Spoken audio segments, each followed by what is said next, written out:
I'm back. It's been about a year since I last posted on YouTube and a lot's happened.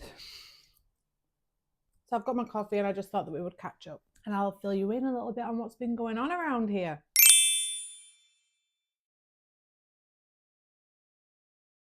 The last video that I posted on YouTube was intense. I can see it in my face when I've watched it back.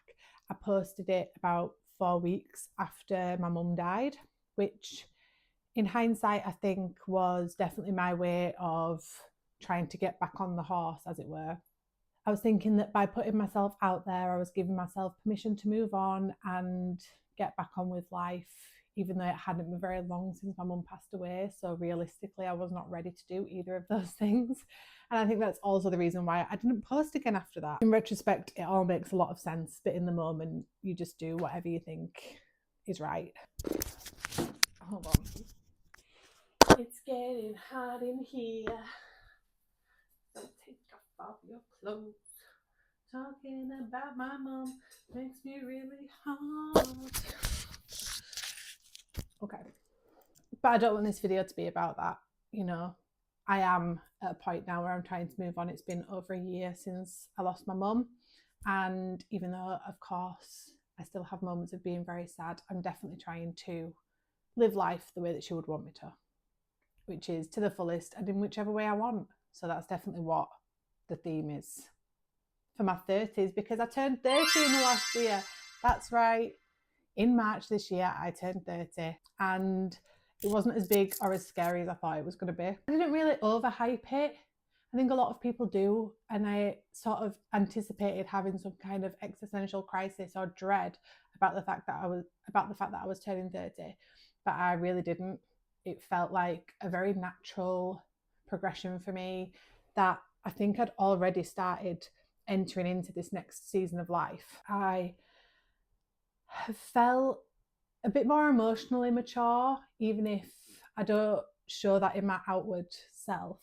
I've just felt a bit more tuned into where I need to be and what I'm meant to be doing with myself and for my family and for my business and just for life in general. To be my happiest and healthiest self, I've naturally started making small changes on the run up to turning 30. So yeah, I feel great. 30 is great. And I've heard that 30s are your best years, and I'm so looking forward to that. My business has changed quite a lot in the last year. What used to be a sort of fandom account for fan fiction and for music has just evolved into something different.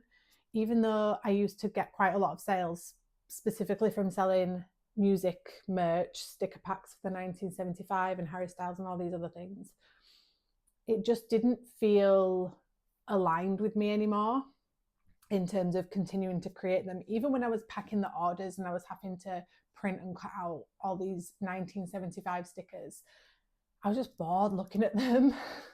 And I think it was a really good lesson that just because something sells well, it doesn't necessarily mean that it's right. So I nipped it all in the bud. I got rid of it all. No longer sell any of that stuff. And I really focused on with developing my original art and my drawing capabilities, just working on my style and what my art looks like. And I've had so much fun. I've had so much fun working through those little boundaries and hurdles when it came to my own perception of what it meant to be an artist and what it meant to have your own art style. I am going to make a couple of videos on this because I think it has been my biggest learning curve, not just as a business owner, but as an artist as well. I have done so much practice and almost like brain dumping of doodles and all this kind of thing to just get the good ideas out. I had to get the bad ideas out. I don't know if that makes any sense, but I'm seeing it everywhere at the minute to just make the bad art, and that's definitely what I've been doing. But like I say, I found it so enjoyable and so liberating that it's just propelling me on to do more of it. One of the biggest changes that's happened in my business this year is I started a mail club, like everybody else on earth. I was initially drawn to the idea because snail mail is something that's always made me very happy. I've had pen pals from being a very young age, people that I used to meet on holiday and things like that. I would write to and receive letters, and at that age, receiving post was just such a novelty. Because when I was 8, less and less posts was coming through, and I was so used to just seeing my parents receiving bills or whatever, that me getting a little letter from my friend used to make me so happy. So when I first started seeing that a lot of artists were starting mail clubs and sending out mail, I know that this isn't a new idea and that there's lots of artists that have been doing it for years, but there's definitely been an insurgence of it through TikTok and Instagram, of people using it as a new outlet to share their art with people. So when I saw this massive insurgence of it, I thought, okay, yeah, saturated market, how am I going to make my way through that? But also, yes, please. I would love to be able to send my art out to people in this way that's slow and intentional and well thought out in a cute envelope, and everything's themed and it's all color coded and it matches. How adorable. Ultimate dream. So I did it. I first sent out a test batch, and I just put it out on social media asking if anybody would like to take part in a test batch, having a free letter sent to them just for some feedback on the process and what I was including and all this kind of stuff. Where were we? The feedback was mixed. Some people said that it was too expensive, or some people thought that what I was including wasn't enough. So I went back to the drawing board a little bit and eventually came out with my first edition in November. And even since November, we're now in April, it has definitely evolved. I think that the biggest advice that anyone gives you is to just start. And I definitely did that. I just had my idea for my first month and I got on with it. But then what happened is, after a couple of months of coming up with ideas based on just inspiration that I'd had or the time of year, I realised that it wasn't resonating with me the way that it was. I'll include pictures of the artwork that my members received for the first couple of months, and I think you'll see what I'm talking about. And then I did February's edition, and I came up with this character of Billy. This is Billy as a little post woman. She's a post bear, but this is Billy. And that idea really took root, and I made a pivot in the theme of my mail club, and now it's all about Billy. The beauty of this is that for the 6 months that I've been running my mail club, I've had 13 members, which I'm so grateful for, but it doesn't mean that, say, 100 people have got used to these random bits of art coming through, and now all of a sudden I'm pivoting to an original character and that being the focus. I spoke to my members on Patreon and I explained that I'd had this idea about Billy that had really resonated with me, and that she was going to become the focus of the mail club, and that if they were happy to stay on board for that, then that was great, but I would understand if people wanted to leave. I know that cartoons or characters as such might not be everybody's cup of tea. It's totally fine. Billy really is more of a medium to express a way of life that I try and embody, and that's self-care and love for community, especially girlhood. Billy's all about that life. And I thought that by including Billy and showing that way of life and sending that out to my members, I can hopefully create a community of women that want to just slow down a bit and remember to treat themselves kindly and with tenderness, and to make sure they're looking out for their other girls, and just hopefully it will grow. So that's where I'm at the minute, and you're definitely going to be hearing more about Billy, so don't worry about that. If you did want to know more now, you can find out more on my Patreon. And finally, I suppose the biggest change that I have seen in the last year is that we built an office that I am in now, my lilac dream.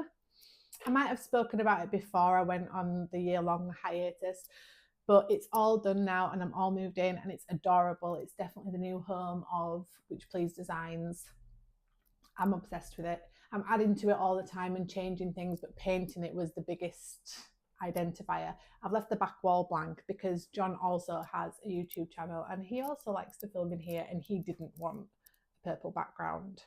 Why? I have no idea. So we've left the back wall blank for him. But everything else is super cute. I'll include some little clips of things that I've included. It's still got some tweaking. I need to work out some storage things. As you can see behind me, I've got stuff stacked up.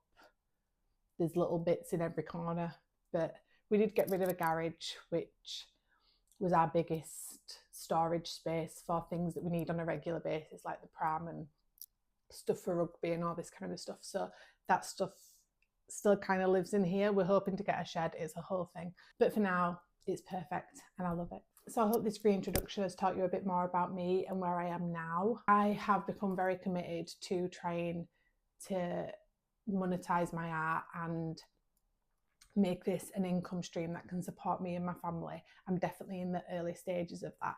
Even though I've been at this for 6 years, I'm definitely in the early stages of trying to make this sustainable. But I know that part of making this sustainable has got to be putting myself out there. So I do plan to do this every week. 1 YouTube video a week. I can do that. I can so do that. I only work 2.5 days. I'm at home the rest of the time. I know I have children and all these other responsibilities. But I can definitely record once a week. And I've got a wealth of ideas that I've been squirreling away until it was time to come back. And now I'm back. So if any of this sounds cute, if you're looking for small business content, artist content, developing your art style, potentially knitting and crochet, any of that, snail mail advice, ideas, support, any of that stuff. If any of that sounds cute, please consider subscribing. Like, share, do whatever you want. Any support would mean the world. You can find me on all the other platforms and I'll be here on YouTube every week. I don't know what day yet. I haven't decided what day yet. Potentially Thursdays. But I'll be here. I'll be here once a week. So I'll see you then. Bye.